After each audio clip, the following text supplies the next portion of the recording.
Hello à tous. Une fois, un jeudi soir, la femme d'un avraire envoie son mari faire les courses. Elle lui fait une liste, son mari voit la liste et il dit à sa femme: écoute ma femme, je crains que je n'aurai pas assez d'argent pour payer toutes ces courses-là que t'aimerais que j'achète.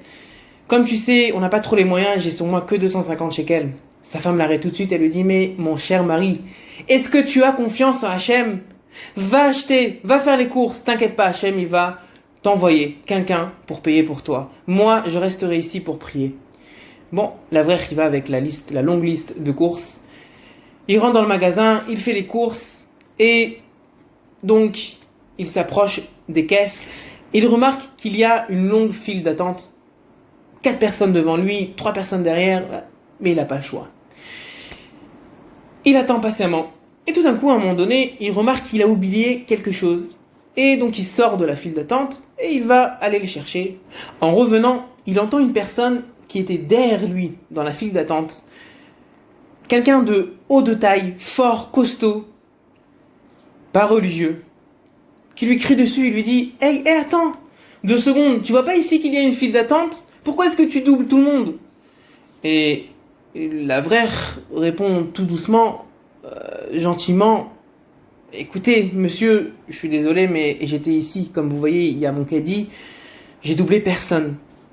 Et là, le monsieur lui dit: oui, c'est ça, vous les religieux, vous avez toujours quoi dire, toujours quoi répondre, vous êtes des voleurs, vous avez toujours le mot à dire.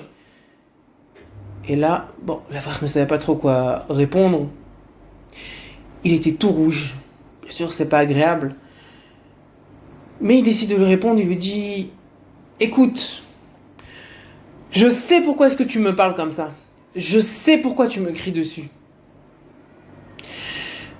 Tu es en fait jaloux de moi. T'aurais bien aimé avoir une femme comme la mienne, qui me respecte. T'aurais bien aimé avoir des enfants comme les miens, qui me donnent du kavod, qui m'honorent. Et 30 secondes plus tard, il sent comme ça 2 tapes. Et il se retourne, il voit ce monsieur-là, costaud, en face de lui. Il lui dit: écoute, viens avec moi à part, j'aimerais te dire quelque chose. Laisse ton caddie ici. Et ils vont à part, et là, ce monsieur-là commence à pleurer. Et en larmes, il lui dit: sache que c'est vrai. Je vois dans la rue des maris religieux avec leurs femmes sortir ensemble les poubelles. Je vois comment ils sont heureux. Et moi, ma femme, elle s'achète tout ce qu'elle veut. On a les moyens. Et lorsque je reviens à la maison, elle me répare rien du tout. Elle fait même pas attention à moi. Mes enfants, le vendredi soir, pendant Shabbat, ils sont tous connectés avec leur téléphone dans les réseaux et complètement déconnectés de notre famille. Je t'en supplie, pardonne-moi. Pour me faire pardonner, je t'en supplie, laisse-moi te payer un autre caddie. Va t'acheter des choses que tu aurais bien aimé acheter et que peut-être tu n'as pas pu acheter. Vas-y, je te paye, achète ce que tu as envie. Et là, l'avraire, il répond, il dit oui, ok. Alors cet avraire, il se refait un autre caddie et il achète des viandes, il achète des choses qu'il n'a même pas l'habitude d'acheter d'habitude. Et donc il arrive à la caisse avec ce caddie-là et ce monsieur-là, il sort son porte-monnaie, il sort sa carte bleue avec sourire, tac, il le donne à la caissière et il a payé tout le caddie. Cet avraire, il le remercie, il lui dit merci beaucoup.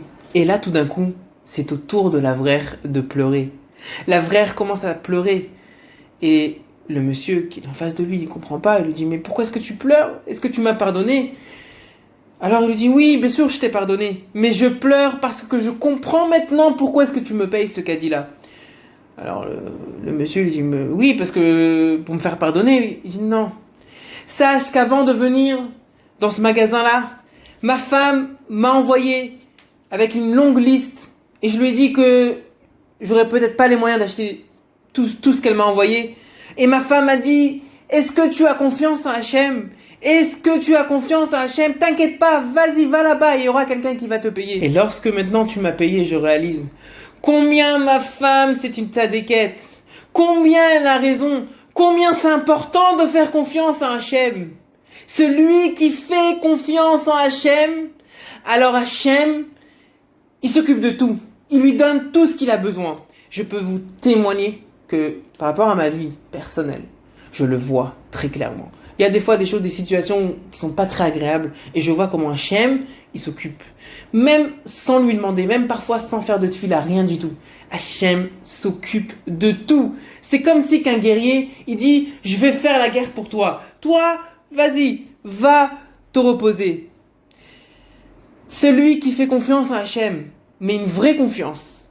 Celui qui se met entre les mains d'Hachem, alors Hachem, il réside dans son cœur.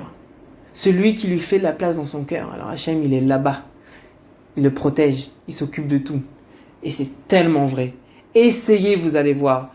Essayez, vous allez voir. Et ça fait tellement, tellement de bien de faire confiance à Hachem.